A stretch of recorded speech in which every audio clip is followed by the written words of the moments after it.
ناظرین، آج کی اس ویڈیو میں ہم آپ کو بتانے جا رہے ہیں کہ کس طرح پہلے زمانے میں لوگ اپنے لخت جگر کو قتل کر دیتے تھے۔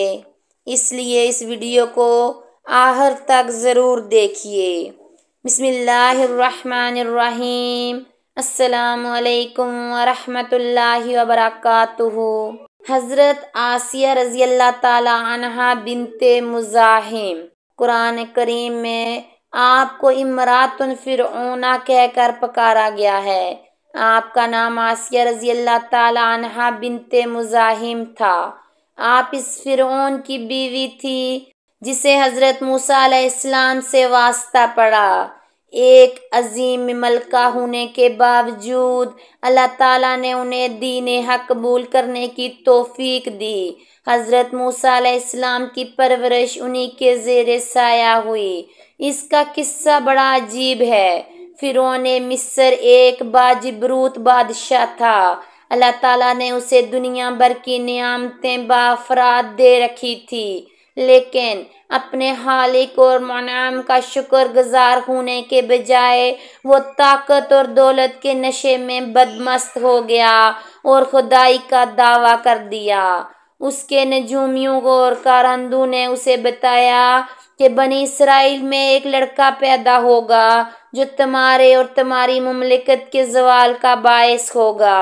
فرعون نے حکم دے دیا کہ بنی اسرائیل میں جو لڑکا پیدا ہو اسے فی الفور قتل کر دیا جائے۔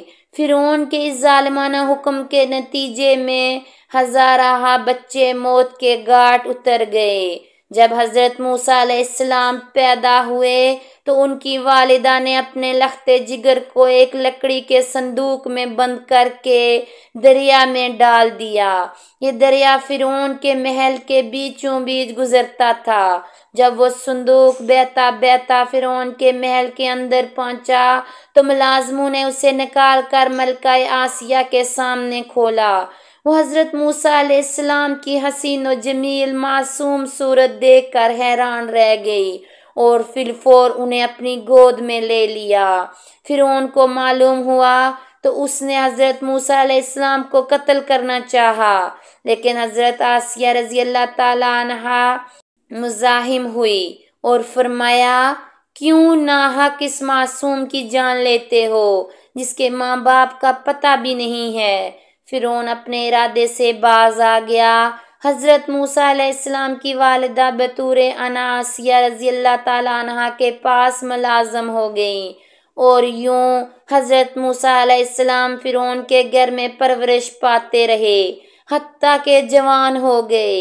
حضرت آسیہ رضی اللہ تعالی عنہا کو اللہ تعالیٰ نے فرات ساحل عطا کی تھی۔ جب حضرت موسیٰ علیہ السلام نے دعوت حق کا آغاز کیا تو وہ فوراً ایمان لے آئیں۔ فرعون کو معلوم ہوا تو اس نے انہیں طرح طرح کی اذیتیں دی، لیکن وہ اپنے ایمان پر ثابت قدمی سے جمی رہی۔ سورہ ترحیم میں اللہ تعالیٰ نے ان کے ایمان کا ذکر کیا ہے اور مومنین کے سامنے ان کی مثال پیش کی ہے۔ کئی موقعوں پر رسول کریم صلی اللہ علیہ وسلم نے بھی حضرت آسیہ رضی اللہ تعالی عنہا کی فضیلت بیان فرمائی۔ حضرت آسیہ رضی اللہ تعالی عنہا نے مصیبتیں سہتے سہتے جان دے دی، لیکن دین حق سے منہ نہ موڑا۔ ناظرین، اللہ تعالیٰ ایسی مومنین کو ہمارے لیے عبرت کا نشانہ بناتے ہیں۔ ناظرین، اللہ تعالیٰ نے ایسی امہات پیدا کی جو کہ اپنے لخت جگروں کو کس طرح اللہ کی راہ میں قربان کر دیتی تھیں اور اپنے چھوٹے ایک دن کے بچے کو ایک صندوق میں بند کر کے کیسے دریا میں ڈال دیا، صرف فرعون کے ظلم سے بچنے کے لیے۔ اللہ تعالیٰ ہمیں اور تمام امہات کو اس صبر و جمیل کرنے کی توفیق عطا فرمائے، آمین۔ اس طرح کی مزید ویڈیو دیکھنے کے لیے ہمارے چینل کو سبسکرائب کریں۔ شکریہ۔